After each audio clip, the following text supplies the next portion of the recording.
is John Cole with GrowingYourGreens.com. So we have another exciting episode for you, and I'm here at my girlfriend's house actually.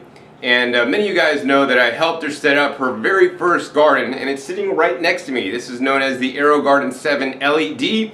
We actually have two videos on that, so I'll post the links down below. The first video is just when we set it up, and actually she set it up. I didn't even set it up and help out, you know, to let her know that she can start to grow some food very easily. The second video we did was basically an update on harvesting some herbs, how the AeroGarden has been growing for. Plus we made a really cool pizza soup recipe, so I'll put a link down below for that. So that being said, since Lauren has been growing in this for over 2 months now, she's graduated. Yes, she's graduated up to the next level. And this is what I want to encourage you guys to do. You know, I know many of you guys have gardened before. You've been gardening probably longer than I've been alive. But I know there's a lot of you guys that maybe have never grown anything in your whole life before because you're city folk, right? And that's all right. I want to let you guys know to start slowly and then to graduate up and get more challenging, to challenge yourself and to challenge your skills. You know, much like when I was a youngster, right? I didn't start by riding a, two-wheeled bicycle. I started off by riding a tricycle, right? Anybody could get on a tricycle, ride it. Then I got on a bicycle with training wheels and was able to get on that and not fall over and ride. And then my dad took the training wheels off, and don't tell anybody, I fell over actually the first time. But after a few times, I got it, right? And that's how I want you guys to look at gardening, right? Start off easy. Start off with something like an AeroGarden. I mean, really, all you gotta do is pay attention to the lights. The light comes on to water, you water. The light comes on to add nutrients, you add nutrients, and boom, you're gonna be successful. So Lauren also has built up the confidence that, yes, I can do it. It's super easy. And this is really cool. So what I'm gonna do in this episode is kind of take her up the next level since she graduated from the dummy gardening with the AeroGarden. We're gonna basically make a self-watering garden for her that literally waters itself, so she doesn't have to worry about when to water, when not to water. She just basically fills up the reservoir, but there's no dummy lights on this one, right? So as long as she can remember to top off the reservoir every couple days so that, you know, it doesn't run out of water, it's gonna grow great because we're gonna set it up properly. And that's another thing that's super important. Like, the AeroGarden is a kit that's all set up. They've done all the homework for you. And to set up a, container garden, self-watering garden like I'm going to do now, we got to get it set up properly. And that's why I'm here to help her out. Set it up properly so that literally all she needs to do is water it, keep it in the sun, and it's going to be growing a bunch of food for her to eat and for me to eat when I'm visiting her. So anyways, let's go ahead and head out to the patio and show you guys the space we're working with, and also share with you guys how we're going to grow some food in a self-watering container for her. So now we're outside on Lauren's patio, and this is all the outside space that she gets living in an apartment. I know many of you guys may be living in apartments or condos or places where you don't have a yard, you don't have any direct access to the ground, but you might have a little, a wooden deck area like she does here to grow some food in. Now, this would not be my first choice for growing food if I lived in an apartment. It might be fun to try to get your hands dirty to have some plants, but for the most part, you're not going to make a significant quantity of plants that's going to be feeding you. It's kind of more like for fun, enjoyment, although if we did fill up this whole area with plants, I'm sure I could grow quite a bit of food, but I don't know if she's going to allow me to do that. We did get permission to grow 2 small container gardens to start her off with to see how it goes. That being said, if you do have an apartment looking to grow, don't necessarily just automatically think I gotta grow outside. Think first indoors, like the aeroponics with the AeroGarden. That's a really good way to kind of get some grow on. But even better than that, in my opinion, is growing something like sprouts or microgreens that you could easily do in your kitchen. They could grow a lot more quantity of that's really going to sustain and feed you. I mean, I could start a tray of microgreens, today, tomorrow, the next day, and then every day I'm harvesting one large tray of microgreens that could pretty much meet my requirements for green leafy vegetables, whereas, out here in a smaller space, you'd have to grow lots of heads of lettuce to harvest one leaf off every plant, to have enough to keep you fed. So, but yeah, nonetheless, I want her to get her hands dirty doing this, and let me go ahead and show you guys next the system that we'll be using today to grow some food outdoor on her patio. So now I'm going to share with you guys the container that we're going to use that will allow Lauren to grow some food here on her patio. And this is what I recommend for apartment dwellers or people that don't have a lot of space, or even if you live in a house and you don't want to like start a raised bed yet. This is something I have used in the past and is actually a very good device to allow you to grow food. And what it is pretty much this. It's actually just a small little container garden. It's actually called the City Pickers Patio Garden Kit. This is self-watering. So I mean, for those of you guys that are familiar with the Earth Box, this is basically like an Earth Box, kind of like a rip-off or copy of it. And it comes on casters, so it is movable and rollable. And it's a self-watering, so it's really easy to take care of. The main thing is setting it up properly and getting a good soil mix. So these are widely available, and anybody could literally just pick one up and have just about an instant garden. Now, the main caveat for setting one of these guys up, because I have set these up before, you can check my past videos for a video on that. Basically, there's a little tray here that sits on top, so it basically allows aeration for the root zone. The water sits on the bottom. They give you a little tube that you're going to fill up with water. And then it has an overflow valve. If you overfill it, it'll drip water out, so you're going to fill it until it drips a little bit of water out. Then, of course, you have a top that I probably won't use if you want to, instead of using a mulch to prevent evaporation. And then, of course, you have the casters, to put on the bottom so you could wheel it in and out of the sun, wheel it inside if it's getting too cold outside, etc. Now, the main point of one of these city pickers, also known as the patio pickers, super critical, is setting it up properly. And even if you've never done this before, it is super easy. Basically, they tell you what you need. You're going to need seeds or seedlings. You're going to need a scissors or utility knife. You're going to need some water. You're going to need some potting soil mix, some dolomite, and some fertilizer. And they do not want you to use potting soil. They want you to use a potting mix. That's very important. And they kind of give you, some hints and tips on getting started. I'm never really one to read directions, and I have set these up before, and I have a lot of experience gardening. So if you're not experienced gardening, do yourself a favor, follow the directions, and you will get proven results. That being said, I'm going to stray away from the directions because I've been doing this a little bit, and I think I know better and information than what they're teaching in there. So that's what I'm going to share with you guys today. What I'm doing to fill up this container garden for Lauren. So, you're going to need a few things to fill up this container garden. Primarily you're going to need a peat moss or coconut coir based soil, right? This is known as a soilless soil, available at many hydroponics shops. So I'd recommend going to a hydroponic shop and getting a soilless core, perlite mixture, and then mixing that in, like maybe I do probably 50-50, 50% of that, mixture of the coir with the perlite. It'll probably have also some other ingredients in there, and then 50% of the compost. One of the things that's very important is that you can't just put straight compost in here, or just soil out of the yard, or bag garden soil. Not going to work. It's not going to wick. It's very important to have enough percentage of the coconut coir or something like the peat moss that's going to help wick up the moisture in the bottom to get all your plants watered.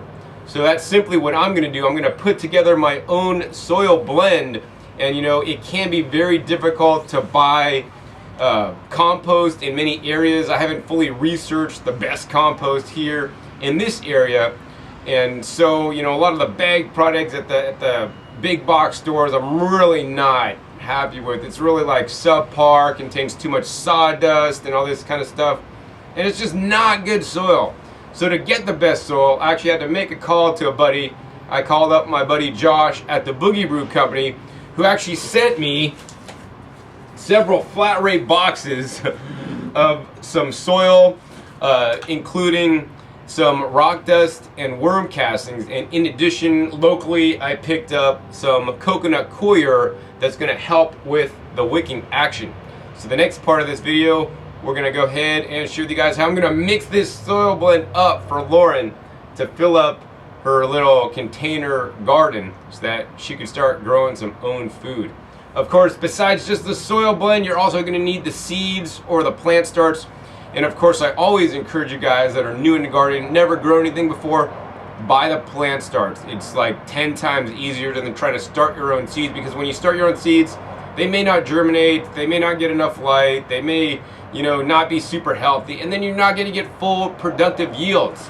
So over here, I was just visiting Austin Aquaponics today, and I already posted the video on that episode, so check below for the link on that if you want to check it out. But I was able to get some plant starts from them grown in their aquaponic system.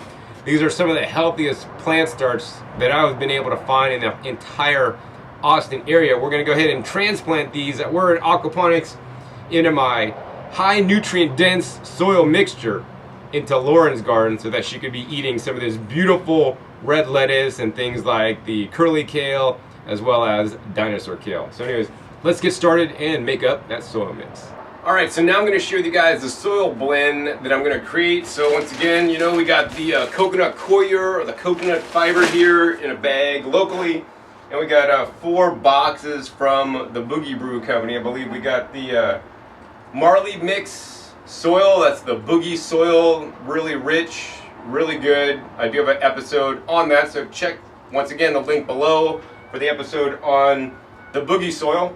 And in the back, we also have some boxes of the worm castings and the rock dust, 2 critical ingredients that are missing in too many gardens, in my opinion. So since we're on like a wooden deck thing with holes in it, and I don't have a wheelbarrow to mix stuff up in, you can use the next best thing. We got a 5-foot by 7-foot tarp from one of my favorite stores, Harbor Freight Tool. So what we're going to do is we're going to go ahead and spread this tarp out on this whole patio area, and we're going to mix the soil on top of the tarp. Alright, so now we got the tarp all laid out, and the best thing to do would be to get some like boxes to kind of like crease up the sides to make like a little cement mixing trough. I don't have anything like that today, so what we're going to do instead is, I got some of these like clips, and we're going to try to clip the tarp up to kind of like make a little like tarp bowl to contain all the soil stuff that I'll be dumping out here, because I don't want any of it spilling to the people below us, and I don't want to lose any of the valuable soil mixture that I'm creating. Alright, so we got that kind of to work. This is kind of like, reminds me of like a kid's swimming pool, which would also be something else you could use to mix up in, but a tarp is a lot cheaper, especially when you get a free tarp from Harbor Freight, because they got coupons for free tarp sometimes. What I did was kind of ingenious. Check this out over here. I used just some pieces of cardboard in between the wood on a beam to just kind of like brace it up, and put a little clip on it to kind of like keep my sides up so that things won't overspill. I guess the next step, we're going to go ahead and open up some of these boxes, and I'm going to get to share with you guys what we got. Alright, first Boogie box. It's coming right up. Let me see what we got sent here. Alright, looks like we got the Marley mix. So this is organic compost and a lot of other good stuff, including the perlite, some drainage rock. I mean, this is a primo blend, no matter what kind of vegetable, flower, or herb, if you get my drift, you're growing. So let's go ahead and dump this baby out. Straight up Marley mix. This is some of the best, richest compost. Now, I don't necessarily recommend that you guys mail order compost and all this kind of stuff. I wanted Lauren to have the best, so that's why, pulled some strings to get my buddies at Boogie Brew to do me a favor. And frankly, I know this is available in the local Sonoma County area, and I don't even know if they'll be making this available to ship to you guys, if you even want it. So I'd recommend, trying to find a local vendor of really good high-end compost. And yeah, I mean, this stuff, nice and rich, and one of the tips when you smell compost, I mean, it should just have a nice earthy smell, like if you were in the forest and you picked up some soil on the forest floor. It just smells earthy. It doesn't, it should have some kind of minimal odor, not be too strong, whatever. But this stuff is great, so that'll make a good base of the mixture we're putting together for Lauren. All right, got the next box here. Let's see what kind of fun stuff we got in this one. All right, yes.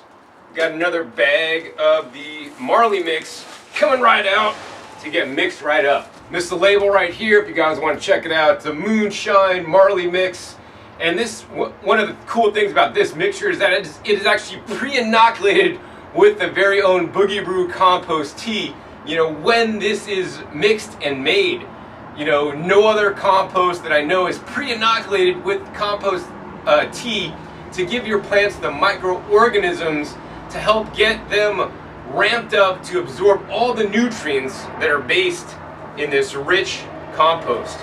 And so yeah, what's in here? All kinds of cool stuff. Worm castings, composted wood chips, free range manure, peat moss, perlite, rice hulls, bat guano, volcano rock minerals, neem seed meal, gypsum lime, pumice, volcanic sand, redwood compost, fir humus, beetle castings from mealworm larvae, mycorrhiza, plus an aerated tea infusion. This is one compost simply like no other. All right, gotta shake that out, get all the compost goodness. I mean, this wasn't even bagged. I mean, I had to pull some strings and get Josh to do this for me, so I don't know if you'll be able to order this stuff like I did.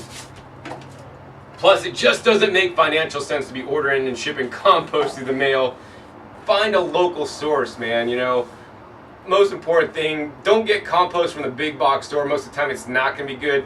Maybe your local hydroponic shop might have better stuff, but even then, I just don't really know, you know. Make your own. That's the best way of all. All right, next box, let's see what we got. More of the Moonshine Marley mix going in. All right, man, we got a nice mixture of stuff here. Let's check out what's in this last box. Oh, this box is heavy. All right, my favorite worm castings in the world coming right out. This is how important worm castings are. I got a whole bag shipped to me, and I know the Boogie Brew company does ship out worm castings. And these are just not any old worm castings. These are the Worm Gold Plus worm castings, my favorite casting of all the different castings I've tested. Unfortunately, this is not available in every single area, so that's why I got it shipped in. You know, when you're looking at buying worm castings, it's very important to see what the worms are eating, right? These worms have a diet high in the chitin and the cellulose, which most worms are simply just eating manure, which I'm not a super huge fan of. So we're going to go ahead and take this whole bag of worm castings and we're going to dump that in the mixture. And I think I should have had a box of azomite or rock dust to mix in here, but at least I'm glad that the Boogie Brew soil, the Moonlight Marley mix, you know, has and is pre-inoculated with the rock dust.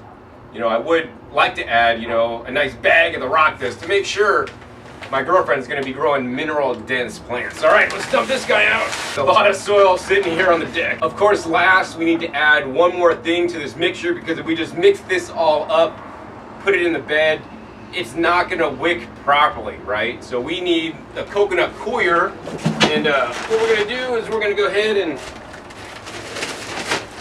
take this locally sourced coconut coir, and we're going to go ahead and dump this out into our mixture, and then we get to have the fun of mixing it all up. And it's a good thing we got the sides lifted up on this tarp, because this stuff would have went anywhere. All right, now I get to have fun and mix all this stuff up by hand. All right, we're getting this soil mixed up real good. Got the worm castings integrated with the Marley mix, and then also the coconut coir, which actually has a nice big chunks, which I probably would like a little bit finer texture, but it doesn't really matter the texture too much. So we're trying to just break up some of the large pieces to get it more evenly distributed in here. But yeah, this looks like it's going to work great for our uses. I would like to maybe put a little bit more coir in here, but this is all we got today, so I think this stuff is going to work out just fine. All right, so now we're going to assemble the city pickers, or the patio pickers. Super simple, super easy. There's only a few parts. You got the main container there. You got a little tray that fits in. You got a watering tube, and then finally you have the caster. So we're going to go ahead and flip this baby over.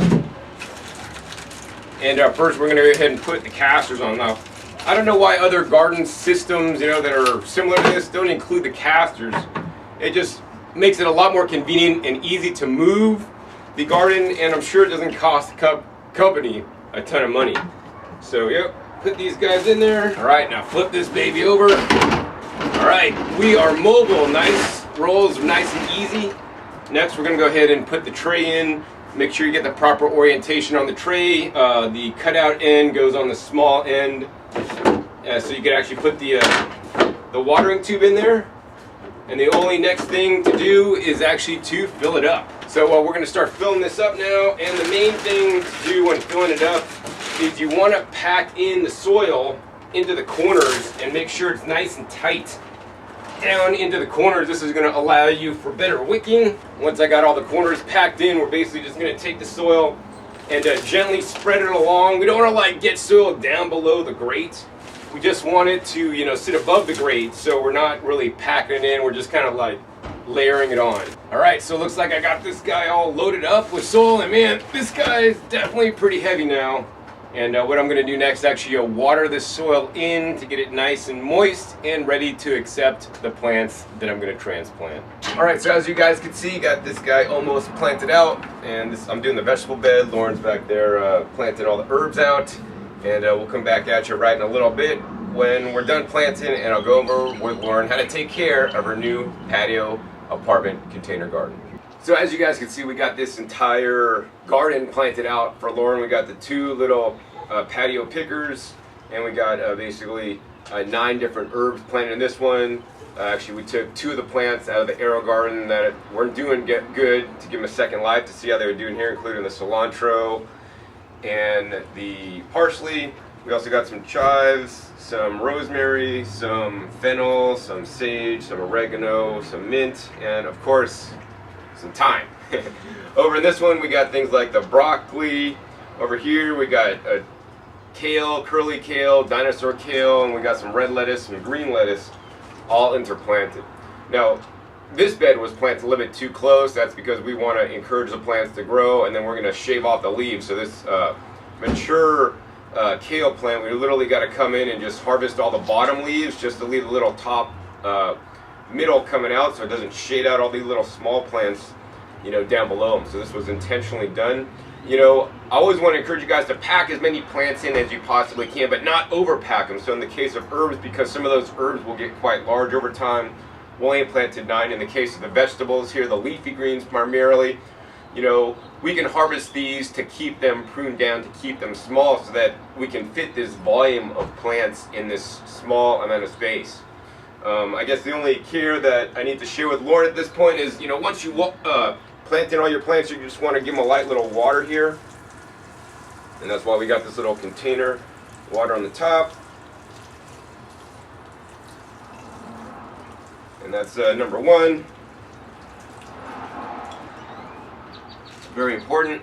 Number 2, the other main thing that you're going to need to remember on these guys, Lauren, is maybe for the first week you're going to want to top water it a little bit to allow them to get moist. We've pretty much saturated the soil, so the soil should work as a wick. And how these work is in this little reservoir. You're going to pour, take a bottle and pour it down in the reservoir. And then when it's full, off the side, there's a little hole right here. And if you can see, this is actually leaking a little bit. And then that tells you, okay, stop. So what we're going to also have to do is, you're going to have to get a little tray or cup to put underneath here so it doesn't leak, down. And have one on either side. So there's one on this side, one on this side. And you're going to just basically water in here until it starts leaking, then stop. Then you can take the water and pour it back in on the top. And then basically how this works is that the water should wick up in the little layer in the bottom. That's about the bottom this much is full of water. It's going to wick the water up to the roots as they need it. But when the plants are young, they don't got the roots really deep, so that's why we need to just maybe top water around, each plant just a little bit, to give them enough water. Then you're going to keep these guys in the sun. If it gets freezing, then you might want to bring them inside. Maybe either put them to the wall near your place, and either put a big towel and blanket over them to kind of keep them warm, or actually just move them in your place. Any questions? So I top off the water just a little bit, every day, Right, for the next week. All right. And then what after that? Then you're just gonna keep filling the tube up until it overflows. All right. Keep it in the sun, and as the things get big, harvest it, and you'll immediately harvest like all the bottom leaves on this guy, maybe like this, so that all these guys down below can get some sun. All right. Sounds straightforward. All right, so that's pretty much it. Actually, I gotta run, and I'm off flying again. So, all right, honey. So, any comments for your my viewers on the little container garden that we got you set up on? I'm really excited. I think it looks beautiful, and I'm looking forward to eating some of this stuff very soon. All right, so hope you guys enjoyed this episode. You know, I want to let you guys know, no matter where you live, whether you have an apartment in you know, New York City with a little patio space, or you know, a home, there's always a way to grow. This is yet another way you guys can grow in an apartment, in a condo, or even if you have a house and you don't want to put in a big garden yet, just get some small containers like this to grow on your patio. You could wheel them in the winter if it's too cold outside, leave them by a nice sunny window, and they're going to grow. They're not going to do as well as outside, you know, in full sun. But you know, there's always a way to grow some food today, and on my channel I try to share with you guys all the different methods, not concentrating on only aquaponics or only growing in, you know, 5-gallon buckets. I mean, all those techniques are cool. I want to give you guys different ideas, and some of these videos, this video may motivate some of you guys and get you gardening, because it really is that easy. We got most of this stuff, you know, locally at Home Depot, including the plants and the kits, and I got some really the best soil shipped in. If you're interested in getting some of this soil, I'm not sure if they're shipping it, or the Worm Gold Plus, check the link down below for the Boogie Brew Company. They've been awesome to help me get this garden set up so I could grow some nutrient-dense foods for Lauren here. And yeah, if you're not already, please subscribe to my videos, and be sure to check my past videos. I have over 1,000 videos now. I've a good handful on other container gardening setups that I have done, including setting up one of these beds or one of these containers like a couple years ago, and I used a better mix because I was at my home and had really good stuff to put in there. But yeah, there's many ways to garden, and the main thing is start getting your hands dirty today, start growing some food so that you can take independence from the food you eat instead of being dependent on the grocery store. Once again, my name is John Kohler with growingyourgreens.com. We'll see you next time, and until then, remember, keep on growing.